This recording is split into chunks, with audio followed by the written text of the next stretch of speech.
bandiraɓe min calmini mon moni kala inde mum e yettode mum no gonɗon e no gonirɗon en jetti jomiraɗe joom baɗe bawɗe baɗowo ko wela en wela no welirani baɗɗe men nden ko mun ha gartuɗen ɗo en hande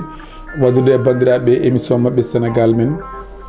émission Sénégal men noon oɗon gandi ko ɗo e Windere TV waɗata en jetti bandiraɓe kala e jokkudeɓe wadde abonné e wadde like e wadde partagé kadi en mbiɓe mana yooɓe jokku jaggude e golle ɗe nde tawno golle ɗe mone men foof ene woodi banggue mo heedata ko yawti ɗum ko e nder oɗo semaine ene heewi actualité ji wodanen tan ko jubbuɗen gartanen hen manan bandiraɓe ɗo yarate eɗen mbawi wiide actualité manam mo kuccanten oɗon gandi mairie de Dakar wonno hen ko Barthélémy Toye Dias ari no saaha noon o ittanoma e mairie he guila nden femde e ɗo yarate ko lomtanoɗo kono mairie ndi suwano wadde organisé élection ha wiye hankadine ko kaari woni maire e nder mairie mo Dakar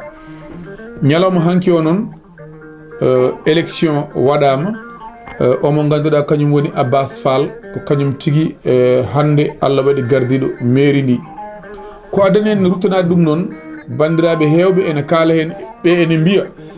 Barthélémy Dias no ittirani fawi koye lawol ɓe ene mbiya fawake e lawol moni kala wonno yirata kono enen ko janguirten e nder ɗum ɗon ko wiide aduna kala kaɗa waɗa e kala kaɗa yaaha eto wadde ko yooɗi guerɗa wadde ko feewi saabu sen ƴeewi hande oɗo Abbas Fall mo ganduɗa ko kañum woni mana maire de Dakar ko kanko wonno adjoint maire de Dakar e satu Barthélémy Barthélémy Dias somi juumi jafoɗon kam ittunomo e wondemo deuxiéme adjoint maire mairie mo Dakar aduna e judde koyngal o jii hande ko Allah waɗi hande Allah itti Barthélémy Dias kanko mo Barthélémy ittuno o hande ko kanko arti wonti manan maire mo Dakar ko yidde wiide kala ko jiiɗa e aduna koye junggo Allah woni e neɗɗo kala kaɗa waɗa wat ko yooɗi wat ko memoto wat ko yiyoto kala kaɗa ñamla ñamlu ko feewi kadi hande ɗo yarate so tawi yimɓe ƴeewi Barthélémy Dias politique makko so ɓurani tinnade ko heewi boniranmo e o saaha saabu ene wiyeteno ko Pastef waɗimo maire de Dakar kanko o meeɗa jabde ɗum o meeɗi gonɗinde tan ko omo jogui doole omo jogui militant ji ko ɓen mbaɗimo maire de Dakar so tawi ƴeewama e élection législatif ɓennuɗo o hay e bureau makko ko gañaɗo élection oɗo waɗi élection maire de Dakar oɗo baɗɗo no so weeti élection ene waɗa won erago ngo waɗi e ɓeɓe ganduɗa ko conseiller ji wonduɓe makko wonde woto hay goto woto yaa toon kono noon sa ƴeewi hay conseiller ji wondunoɓe mabɓe koko ɓen jeeyi toon saabu sa ƴeewi Pastef joguino ko 13 conseiller hande soko tawi waɗi élection yeehi ha dañi 49 voix waddi wonko woni ɗon e raɓeɗinade wiide mo kala yo artir haqqille muɗum politique kala kaɗa waɗa walla kala kaɗa wiya hen waɗi hen ko yooɗi mbaɗa hen ko feewi saabu bal o ene wawi yana e ɓalal arta e ma ɗum noon saɗa fiyamo e ɓalal yataw omo laaɓi o ala guiye o ala tuppe o ala ko tulmi o ala ko saltiɗi taw sa fimo e ɓalal so arte dow ma tawa heɓata hen caɗele a heɓata hen ko soofi ɓadduma tulmata hen goɗɗum ko wona ɗum oɗon gandi ɗeɗo balɗe won musidɗo goto journaliste ene wiye Doudou Coulibaly en calminimo nde tawno ko enene makko puɗɗodino radio oxygéne eɗen gandi kadi ko neɗɗo tiɗɗo neɗɗo mo ganduɗa joguiɗo engagement wonko haalno e premier ministre wonko haalno e président Erdogan yimɓe hewɓe noon caggal noon nde o nodda yimɓe hewɓe mbi yo yaafe yimɓe hewɓe mbi ko haali ko o fotani noddirede ɗum bandiraɓe hay goto e men yiɗa bammun wiye ko bandi hay goto e men yiɗa wiyede ko bandi, hay goto e men yiɗa kaw mun wiye ko bandi, hay goto e men yiɗa ceerno mun wiye ko bandi. ala e men jiɗɗo neɗɗo mo korsinɗa mo kormiɗa yo wiye ko bandi. waddi noon huccidde e o mo ganduɗa ko premier ministre, huccidde e oɗo mo ganduɗa ko président leydi jenandi wiye ɗum ko bandi. bandiraɓe haala ka ene hantuɗiri, haala ka ene soofi, haala ka ene ɓurti. jomum haɗani ɗon yaadini ha yetto e wiide président leydi jenandi ko assassin, presque won politicien mo wari, won opposant mo wari. ɗum ɗon ko haalullaji kantuɗirɗi ene wawi addude pulɓodiral e relation diplomatie. yimɓe yo kaldu gonga. soɗen ciftora Birame Souleye Diop wonde o haalno ɗo e Alassane Abdourahmane Ouattara, en jii nde o haali holko heeɓimo hen. kadi yimɓeɓe ene poti wawde rentade d' accord wiyeɗe liberté, kala ko jiɗɗa haal, kono neɗɗo yo andu ko foti haalde, neɗɗo yo haal ko foti haalde, neɗɗo yo rento haalde ko hantoɗiri. so tawi wiyama liberté d' expression, moni foof ene foti wawde haalde yiyande mum, d' accord, moni kala yo haal yiyande muɗum, kono huccidde hoorejo leydi jenandi, walla kuccita e premier ministre, walla kuccita e président de la république, walla kuccita e babiraɗo jenani mbiya ɗum ko bandi. vraiment ɗum ene hantuɗiri. kadi soko tawi en ƴeewi hande wiyeteɓe ɗo henne mana ko opposant ji ɗi, wiyeteɓe ɗo henne mana ko waɗoɓe chronique ɓe, so tawi en ƴeewi ko ɓuuri ko hewde, en mbiyani kamɓe fo ko ɓuuri ko hewde, ɓe kalda ton koye Ousmane Sonko, ko on tan woni moɓe jennata, ko on tan woni moɓe ƴettoto, on tan woni moɓe kalata haalullaji kanturiɗɗi. bandiraɓe, so tawi aɗa wiya neɗɗo woto soke, neɗɗo so noddama yo woppe, saabu mana ko joom galle, ene jogui ɓiɓɓe, ene jogui taniraɓe, won fatɓe muɗum, yataw aɗa wawi wiide neɗɗo o kañum e hoore muɗum yo oppuɓe yennata ɓe. saɗa waɗa opposé o, waɗ opposé o e baɗal neɗɗo o, waɗ opposé o e wasde mum liggade. kono mi welaka neɗɗo o tan mboɗo yenna ɗum, mboɗo yenna yummum, mboɗo yenna bamum, mboɗo ƴetto ɗum, mboɗo haala mum haalullaji kanturiɗɗi. wadde bandiraɓe, so tawi en kaldat gonga ene ngakki, politique men mo batteno ene ngakki. won opposant wonmo nanmini e ɗeɗo balɗe ene haala haalullaji kanturiɗɗi e neɗɗo gustiɗo, neɗɗo mo ganduɗa ha ko ɗo wonno Allah itti ɗum ɗo henna, sa wawide ɗum yo Allah yurmo ɗum yaafo ɗum. vraiment won haalullaji ene kantuɗiri. so tawi en kaldat gonga wonko heewi ko ngakki ene mbaɗiten opposé woni. hewɓe ɓen cikkata mataw anje neɗɗo o ko ɗum woni wadde opposé o. neɗɗo aɗa wawi wadde opposé o, neɗɗo o a yaadani e yiyande makko, a yaadani e baɗal makko, kono noon tawa a ƴettakimo, a yennanimo, a haalnanimo haalullaji kanturiɗɗi. holko ɓe mbiyanno ñanden Ousmane Sonko waɗi 3e femme, Amadou Ba député waɗi 3e femme, walla waɗi 2e femme. min jiimi ɗum jojjani e débat. Ousmane Sonko wadde 4e femme, walla 7e femme, walla 8e femme, ɗum jojjani e débat. ɗum ko kanko e hoore makko soydi yo waɗ 10 femme, ɗum ko kanko waɗi concerné. enen contrat men hakkude men Ousmane Sonko kono leydi ndi ɓamtori. contrat men ko ɓiɓɓe leydi ndi jeeyi ko no ɗum renira. contrat men ko ɓiɓɓe leydi ndi jeeyi ko no ɗum ɓeydori. ɗum woni contrat men e kala ministre bawɗo wonde, e kala président bawɗo wonde, e kala député bawɗo wonde, e kala PCA bawɗo wonde, ko ɗum woni contrat men e muɗum. ene yara sangara, walla yarata kosam, walla walita ko baar, walla watta ko ngayel ñippo, walla ala wutte, walla ene meha, walla wawa haalde, walla ko puujoroɗo, ça porte peu. enen ko adenen ko wadde ɗum. mbaɗirɗen neɗɗo o yo liggono en, woni maire o, woni ministre o, woni député o, woni directeur o, woni on ko yo liggono en. kanta noon no wurdata kanko hoore makko, ɗum ko probléme makko, ɗum enen woto naworen. yo tinno tan kala hen komo waɗa yo andu ɗum ɗo ko leydi ndi jeeyi halfinimo, ɗum ɗo ko kanko jeeyi, ko jeeyi ko yo waɗen ko welimo, ko leydi ndi jeeyi ko o waɗa hen ko foti wadde hen ko. enen ko ɗum woni hen jiyanɗe men.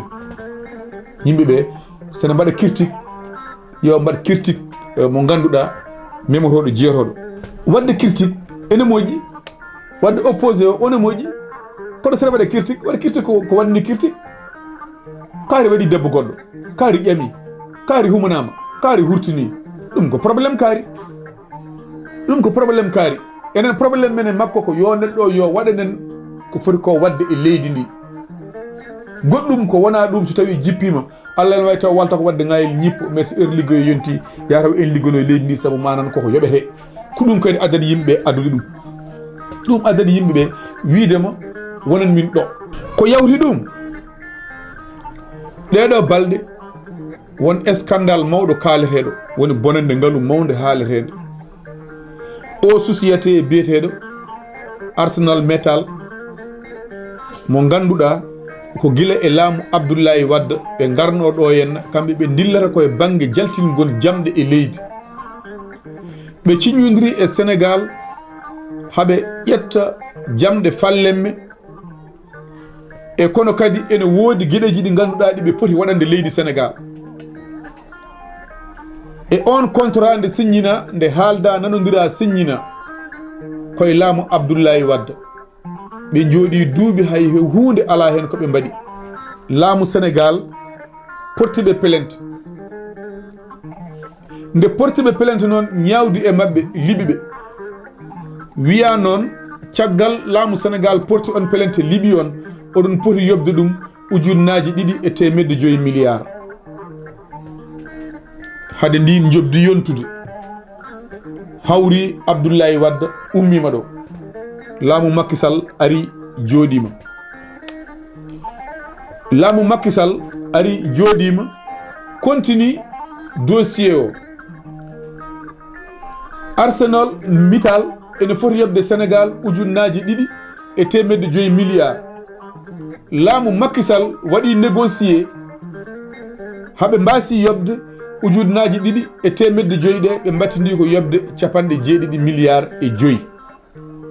ko ɗum noon hande woni ko leydi ndi namdoto holko woni holko saabi ɗum ɗo caggal ala urgent ala dogdu ala probléme ñawore waɗi wiyama oɗo ne foti yobdemo ujunnaji 2,5 milliards holko saabi holko woni less hol négociation baɗaɗo ha jomumen natti yobde ujunnaji 2,5 ha jooɓi 70 milliards ko ɗum woni namdal ngal e on saaha wonno agent judiciaire l'État ko debbo goto biyeteɗo Aïcha Gassama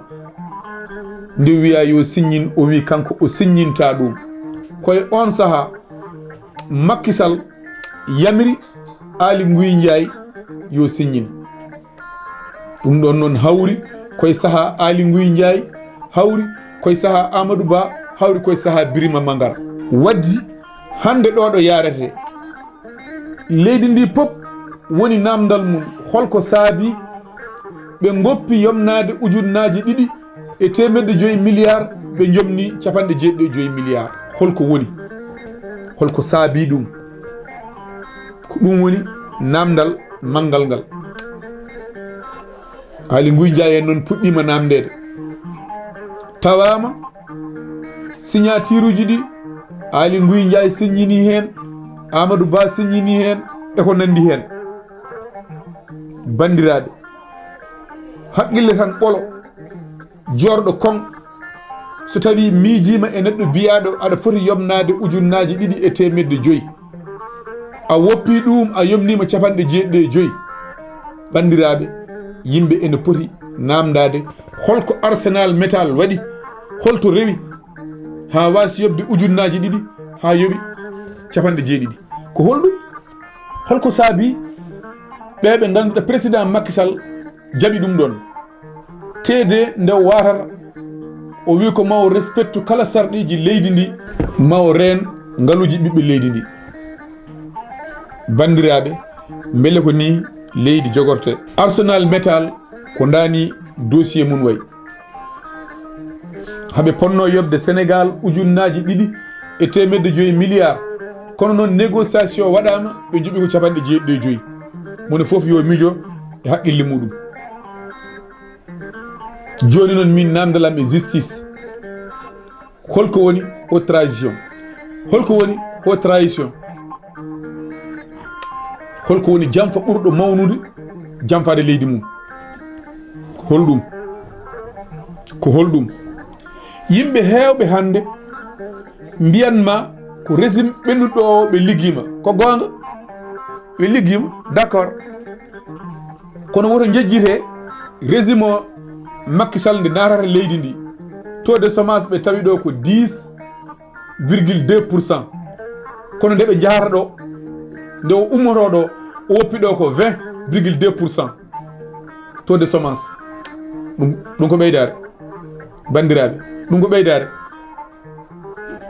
nde o natata leydi ndi o tawi ɗo ko ñamande 3 000 milliards, kono nde o ummoto ɗo o woppi ɗo ko 18 000 milliards ñamande. bandiraɓe ɗum woni ɓeydare. o lekka ñamande o tawi 3 000, nde o yahata ɗo o usti ɗum heddima 1000 milliards, kono o ngabbini ɗum ha yetti ñamande nde woni 18 000 milliards. kalami ko yimɓe ne gandi ɗum wona ko fepida. yimɓe yo kaldu gonga. sa wiyama ni ɓe mbima terre, ɓe mbima stade Abdoulaye Wade, terre mo ganduɗa ko 1200 milliards waɗa e muɗum, kono kala hitande Sénégal ɓeydaɗe hen 20 milliards pour terre o wawa wadde fonctionner. neɗɗo kay mbaɗirta biri ko daña bénéfice. so tawi a waɗat terre a dañata bénéfice ko joguinoɗa ko ɗum battata hen, ko ɗum woni projet. ɗum ko projet bandiraɓe. so mbiyama ni ɓe mbima stade Abdoulaye Wade, stade mo ganduɗa ko fettatake mana ko ɓuuri laabi ɗiɗi laabi tati, entretien mum tan mana kala lewru mana million ngaji mbay kon leydi. bandiraɓe telline balo less, wona toon paaɗen. mbiɗen ko yo justice wat e leydi ndi. mbiɗen kala kalɗo ha waɗi dépassé le borno yo artire e place. hay goto ala droit ƴettade hay goto ala droit yonnude hay goto ala droit haal tonje hay goto. moni fof noon ene jogui droit haalde yende mum e leydi ndi. état komin jiiɗi wiide on ƴeewe dande maayo Sénégal e o saaha koye risque mawɗo ɓe goni. on mbawa egginde guure ɗe yo jaa dow, kono hande oɗon mbawi heblade tantaji guure basuji ha wayno leydi, tawa kala memaɓe dow munen basuji ne mbawi mbaɗe toon, jomumen keɓa ɗo jooki hade hay hunde. état o yoɓe tinno e dande maayo o, yoɓe tinno e inondation o, yoɓe gandu inondation haɗani Ziguinchor, Dakar, Kaolack, Touba, Tambacounda. guure nene nder Fouta he koko maayi inondation, koko dañi bone, koko lepti. kala ko guure tappamaji ɗe keeɓi, guure gonɗe jeeri ndi ne poti ɗum hebde. ɗum woni komin mbiyata état o